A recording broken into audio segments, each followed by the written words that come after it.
Welcome to Scone Baking Beyond. Hi, I'm Kathy, and I'm here at Tacoma's St. Patty's Day Run. And I'm going to run in the 10K race. One tradition Rick and I really enjoy on St. Patrick's Day is corned beef and cabbage and Irish soda bread. So after I run my 10K run, I'm going to go home and show you how to make my Irish soda bread. So let's go running and then let's bake.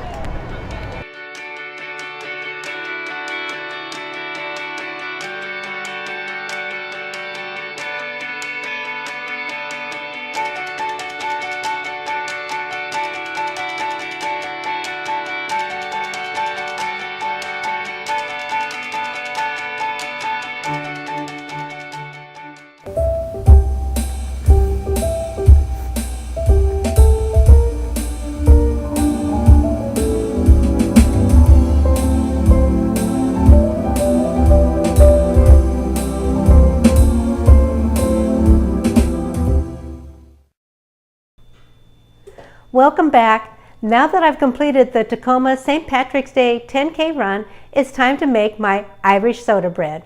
The first thing we want to do is grate 8 tablespoons of cold butter.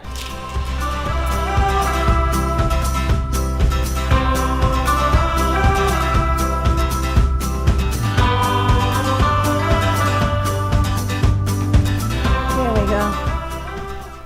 Now that our butter is grated, get all the butter off of there. We're going to put our butter up in the freezer because we want to keep this butter as cold as possible for as long as possible. So we're going to put this butter up in the freezer. Now that our butter is in the freezer, it's time to put our dry ingredients together.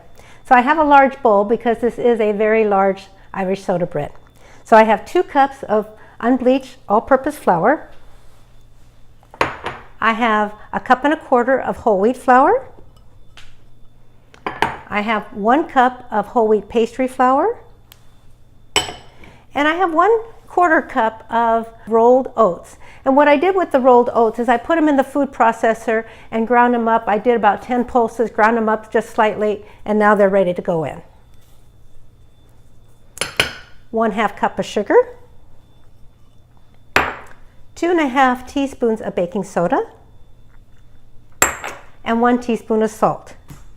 And we're going to get our dry ingredients all mixed up.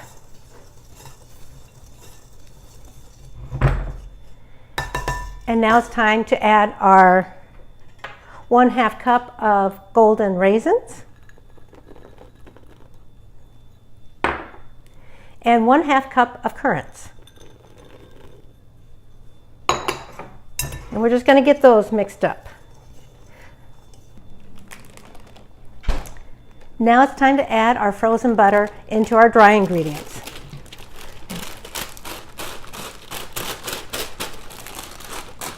Again, we want to keep this butter as cold as long as possible so that as it heats up in the oven, it will create this wonderful steam and create these wonderful layers in our Irish soda bread.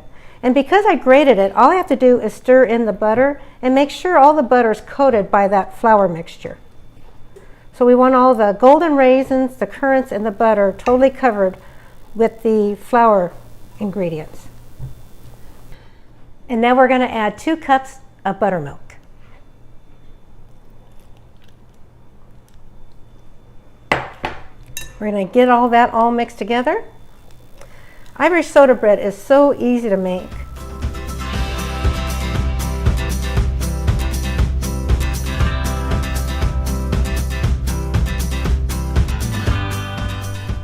So now we're going to get this all mixed together. We're going to use our hand at this point, get all the dry ingredients mixed in there, and get this one large ball of dough. There we go. I'm going to move this off to the side. I'm going to bring I have a parchment lined baking sheet. We're going to bring our dough right on here.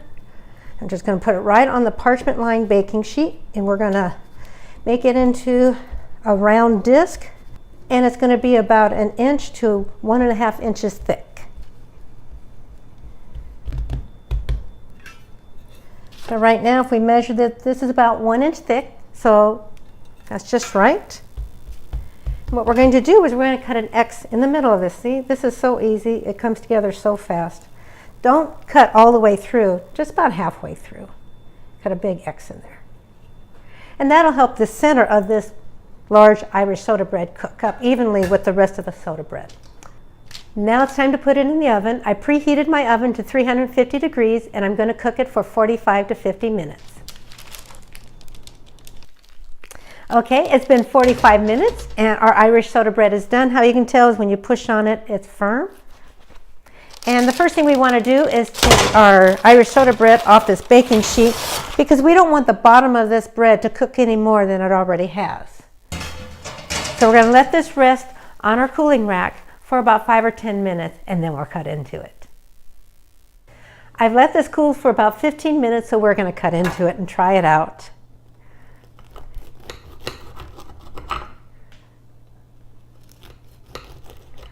It's got a nice crispy exterior. Let's get that out. Oh, does that not look good? I'm going to try a bite.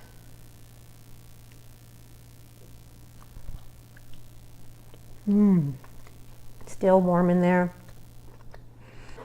You get the nuttiness of the whole wheat and the oatmeal, but because I put whole wheat pastry flour in there also, it's nice and light, it's not heavy.